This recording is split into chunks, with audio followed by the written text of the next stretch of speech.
Copyright. Okay, let's say you've shot your interview and you're editing your film together and you want to enhance your interview story with some photographs or some film or maybe even music that you found and said that'll go great, and you download it from the internet. Well, you can't, because that work is covered by copyright. And if you use other people's work that is copyrighted, you will be breaking the law. Unless, of course, you have that person's permission to do so for your project. Okay, copyright. What is it? Copyright protects your work and stops others from using it without your permission. You get copyright protection automatically. You don't have to apply or pay a fee. There isn't a register of copyright even in the UK. You automatically get copyright protection when you create original literary, dramatic, musical and artistic work, including illustrations and photography. Original non-literary written work such as software, web content and databases also covered, sound and music recordings, film and television recordings and broadcasts, even the layout of published editions of written dramatic and musical works. This is all covered by copyright.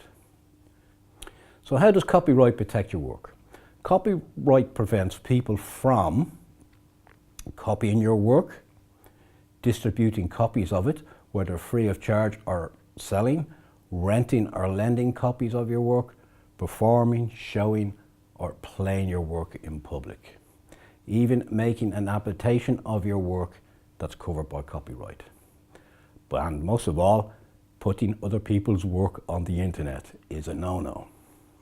So copyright in most countries lasts for 50 years, or for written dramatic and artistic works, and at least 25 years for photographs.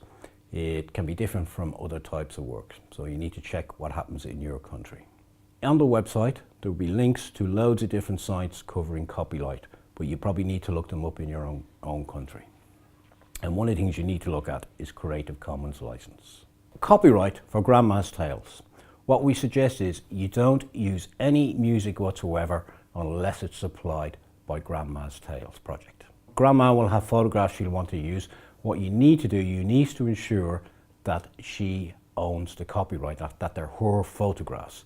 If she shows you a photograph from a book, which is already published, that's a no-no. You can't use that because that's previously published and it's covered by copyright. So don't do it. Be very careful there. And the same with if you want to use some film that she's given you, from videos and stuff like that, unless it's her home video, she'll have copyright in that. But if it's anybody else's, it's a no-no. So it's a very, very dangerous area. So be careful with copyright. So what we suggest for Grandma's Tales, before you upload your interview video, there will be a section on the website where you'll probably have to declare what photographs you've used and who owns the copyright. This is also kind of a checklist for you to ensure that you are covered by copyright. That way, when you upload it, you know that you haven't broken any instance of copyright. See you in the next video.